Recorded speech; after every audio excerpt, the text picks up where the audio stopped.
לזמן את הבית שלו, שהוא מסביר שם, שכל מקום חכמים כל פעם שהם רוצים להתוועד, לעשות ביחד, שיגיד, בוא נעשה את זה בבית של פלוני, שידעו שהבית שלך פתוח לדברים האלה. אומר רבנו עובדיה ברטנורה, אומר, כי אם אדם יראה את החכמים לידו, יהיה קרוב אליהם, ודאי הוא ילמד מהם דברים. הוא מביא משל, הוא אומר משל לבשם. אדם נכנס לחנות של בשם, בתקופת חז"ל היו פסמים לא כמו היום בתוך שופרות, קנה משהו, לא קנה משהו, יצא עם ריח טוב, התפסם. אומרים ככה, זה אדם זוכה, כל אחד כאן זכה, אחד המאמר, אחד המעמיד, אחד יותר אחד פחות, כל אחד שזכה כבר לשלוט בחוץ, התפסם וניחוח מיוחד. הרב זובי, באמת, אני לא, לפני שנכנסתי לישיבה, אני לא ידעתי לאיזה יהודי באיזה סדר גודל נכנסתי. באמת שיש לי סיפורים, בהזדמנות אני יכול להכין יותר, כאן אני קצת אגיד, אבל אני הרב דוביק, זה היה הדמות הרבנית, החרדית, הראשונה שנתקלתי בהם, אני גדלתי, אצלי יצא בניצולי שואה, בבית לא ראיתי שום דבר. הגעתי לרב דוביק, התחיל ללמד אותי מאיפה מה זה סיפור, מה זה בית כנסת, מה זה לימוד תורה שנכנס לישיבה, ברוך השם היום, שלושה ילדים קטנים, יושב לומד, ברוך השם, ברוך השם. עכשיו, באמת, אז אני רואה באמת בחוץ קודם כל שכל אחד זכה, כל מי שזכה להיות קרוב, באמת שברגע שנכנסתי לישיבה, פתאום התארחתי בבני ברק אצל משפחות חרדיות, דורות, פתאום הבנתי שזכיתי להיות ליד יהודי שחי את התורה כפשוטו, חי את האמונה ברמות שאנחנו לא יכולים לתאר, באמת אי אפשר להסביר. הרב דוביק, אני אספר, קבעתי בין היתר, נכנסתי ברב דוביק, הייתי אחד החגים, כל הארון המחולת, אז היה לרב דוביק, מי שידע, היה לו חשבון פרטי של הבית וחשבון של בית כנסת. וחד שלום שלא התערבב אחד בשני. ארון יזה תרשום לבית. זה לבית כנסת, כל דבר במקום הזה. ופעם אחת ככה, ארון שאל את הרב דוביק די בשקט, שאל אותו, מה עם הבית כנסת? כבר הגענו לכך וכך, הרב דוביק מסתכל שאף אחד לא שומע, לא רצה שמישהו ישמע ובגלל זה יקרום לבית כנסת. אבל לא, זה מדבר בטלפון. אני חוזר עם הרב דוביק בבוקר הביתה, לארוחת בוקר, דופקת שכנה בדלת שגרה בבניין, שיש לה דירה בבניין שגרה בחוץ לארץ, הגיעה לארץ לרגל החגים, ואני רואה את הרב דוביק חוזר עם חיוך של תינוק מאוזן לאוזן. אני אומר לרב דוביק, מה קרה? אומר לי, זה בדיוק הסכום שאהרון אמר שצריכים במכולת. הרב דוביק ראו את ההשגחה פעם אחר פעם בכל דבר. היהודי חי בחשבון נפש, כל פעם שהוא מעד או משהו, מעד פעם אחת מוצא שבת במדרגות בחוץ, מי שזוכר, הוא אמר לי, תשמע, ביטלתי עם לווה מלכה. לא ביטלתי כמה שנים לווה מלכה, אפילו לבד אני צריך לעשות. פעם אחת הוא מעד כאן, ביום שעשו את המנורות האלה החדשות, מי שיודע, הוא אמר לי יום אחרי, אמר, אני יודע למה זה קרה. אני אומר, למה זה קרה? הוא אומר לי, הייתי צריך קודם כל לקום לשיעור משניות ואחר כך להסתכל. הייתי סקרן והסתכלתי.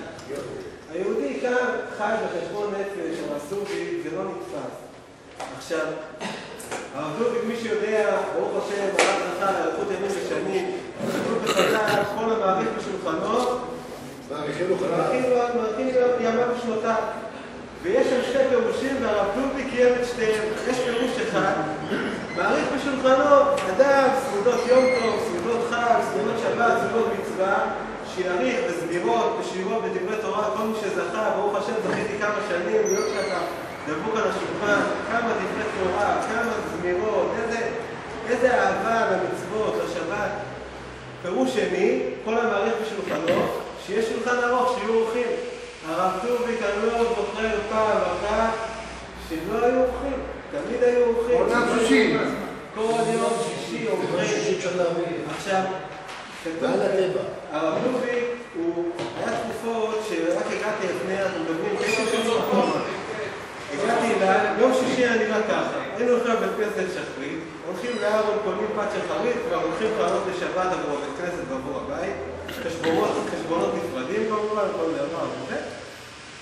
היה בשיר איזה משהו עליהם, הולכים לשוק הכרמל, לקנות בשר, דגים, הולכים למקווה, חוזרים, קונים גם מוגיות, הכל, כל הזמן, לכבוד שבת, לכבוד שבת. היה מתיישב שעה לפני שבת, אומר לי, טוב, אתה יכול עכשיו ללחוץ, אתה יכול לשטוף, ואז הוא קם תמיד קבוע שבוע אחרי זה 5 דקות, אומר לי, רגע, אולי לא היה מספיק. עכשיו, הפלטה, הבית מלא סיגים, אחד על השני. בשביל הפלטה 2 קומות הפלטה. 2 קומות, סיגים אחד על השני.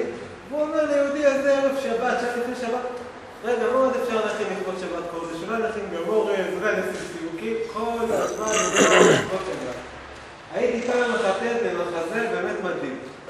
הגיע אליו יהודי לבקר אותו ערב שבת 2 לפני הדלקת נרות 2.5. ובא לבקש ברכה, אומר לו הרב דובי, כמובן יהודי מגיע, עוזב הכל, לא משנה שהוא מבחינתו ערב שבת טרוד, אין לו זמן, אין, הכל, כל הזמן עוצר הכל, מה שלומך, בוא תשתה, מציע לו, מארח אותו. היהודי אומר לו, שמע, מברך אותי שיהיה פרנסה טובה, שיש לו בית, הרב דובי מברך אותו, צוחק איתו, מברך גם אותי. איך שיהודי יוצא מהדלת, הרב דובי אומר לי, אנחנו עם סגוליים, דור סגוליים. אני אומר לו, מה הכוונה? הוא אומר לי, הוא לא יכול לתפוס את זה, הוא אומר לי, יהודי בא אליי, ערב שבת קודש לבקש ברכה, הוא אומר לי, מה? לא, אין עוד משהו לעשות לכבוד שבת? ואז הוא אומר לי, מלאכה דודי, לקראת שבת תלכו ונלכה, כי היא מקור הברכה. הרב דובי באמת חי את זה, הוא האמין בזה שכל ניקיון לכבוד שבת, כל עונג, כל דבר. מי שהרגיש את אין, שבתות אצלו זה היה משהו אנשים, אין מילים לתאר את זה, באמת זה. איזה, ממש, היהודי הזה חי אמונה, חי את הקדוש ברוך הוא. מי שהיה איפה תקופות לבית הכנסת, ניסו פה להשתלט, שינויים דברים, הרב דובי לא הוציא מילה מהפה שלו. הייתי שואל אותו לפעמים, מה הרב דובי, והייתי מנסה קצת להבין מה קורה לבית כנסת. הוא אומר לי, בן אדם בעולם הזה צריך ללמוד לשתות. צריך ללמוד לשתות, לא מדבר, שום דבר. לא יאומן. דרך אגב, שגם האירוע האחרון, האירוע הראשון שלו, המוחי, שהוא מתעורר, והוא בא הביתה, ולמד אותו נעשה כנפס ומחוץ לבית. זה לא יאומן. היינו ביחד, אני כל פעם הביתה, יום שישי, הבן אדם אמר לי את אותו. נאמרים, גילים,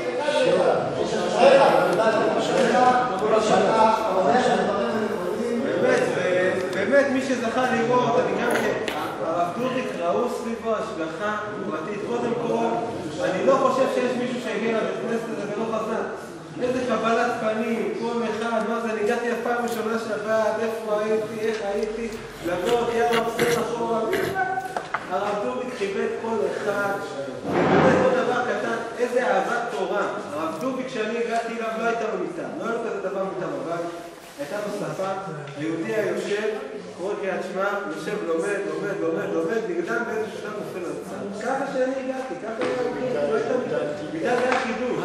הגעתי לבקר אותו, היום אנחנו גרים בבני ברק, היה תקופה שבאנו ברחובות, ברוך השם, ילדים קטנים, הייתי איתו בקשר טלפוני, אבל היה קשה לי להגיע. אמרתי, די, אני פשוט נוסע מגיע אליו. הגעתי אליו, כרגיל מוצאים אנשים, הרב דוביק עם כל הנסיבות והמעידות, לא הייתה פעם, אני חושב שלא הגעתי אליו, ולא יושב אצלו יהודי, והרב דוביק נותן לו אוזן קשב ומשמח אותו ומדבר איתו, תמיד היו אנשים שפתחו את ליבם. הרב דוביק מאוד אהבתי ברוך השם. הוא אמר לי בביקור הזה, אמר לי, תשמע, אולי תבוא יותר, אולי תשתדל, אמרתי לו, אני אנסה, קצת קשה, אמר לי, תבוא יותר.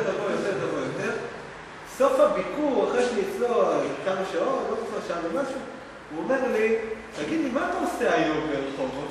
אמרתי לו, הרב דוביק, אני אברך, אני יושב ולומד. אומר לי, מה, שאתה לומד תורה? לא, כן, אני לומד תורה. אומר לי הרב דוביק, רק מושגים ביהדות, אומר לי הרב דוביק, אתה לומד תורה? אז אל תבוא. תתקשר אליי, אתה תשב תלמד.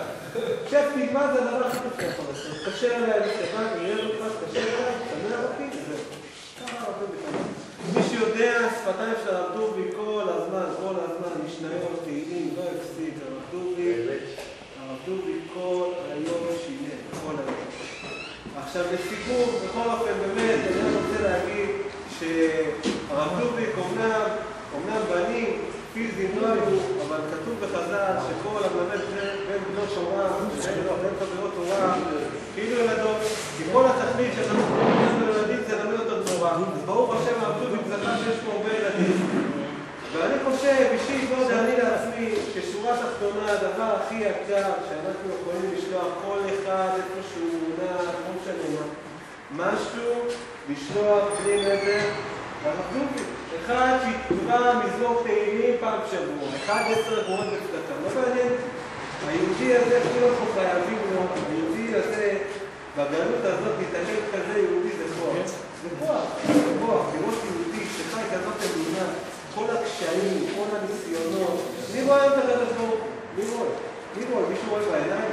אבל לראות יהודי שחי, כמו שרואים את הקדוש ברוך הוא בעיניים, זה עוזר. זה עוזר. וכל אחד פה באמת זכה, ואני חושב שהדבר הכי יקר שאנחנו יכולים לעשות זה לשלוח כל אחד איפה שהוא מונח, אחד מזמור תהילים. יש לנו חוברות של... יש פה דרך אגב חוברות, אפשר לקחת לעילוי נשמת, חלוקה חינם, חוברות על שבת. אפשר בבית שלו. אני כבר קראתי 12 כיתות בכמה ימים. באמת, אני חושב... באמת, ערכים בתמורה. באמת. כתוב במזל שבאמת שבנים של אדם זה רגליים שלו בעולם הזה כדברים שהוא כבר לא יכול ללכת. הוא כבר לא יכול ללכת פה לעלות אמן, פה ללמוד תורה, פה זה עוד מקום עכשיו שכולו טוב. אבל אנחנו יכולים להעלות אותו, להעלות לו, אין לזה סוף. אין סוף להם. ונראה לי שזה הקרה בטוב הכי גדולה. ועוד כאן כל אחד יכול כבר ללמוד מסכת, מה טוב, אחד יכול ללמוד תהילים, כלום, כמה, 5 פסוקים, 6 פסוקים, כלום. ללמוד תהילים, ללמוד משמעת, להגיד, אנחנו פה אומרים אדם בעולם הזה צריך לראות כמו בית הילולה, כמו חתונה, אדם בחתונה שחבר שלו לא מחשבן. הנה פה, אנשים יגיעו סעודת מצווה, ברוך השם, גבאים חלקו מכל טוב, אדם לא מחשבן.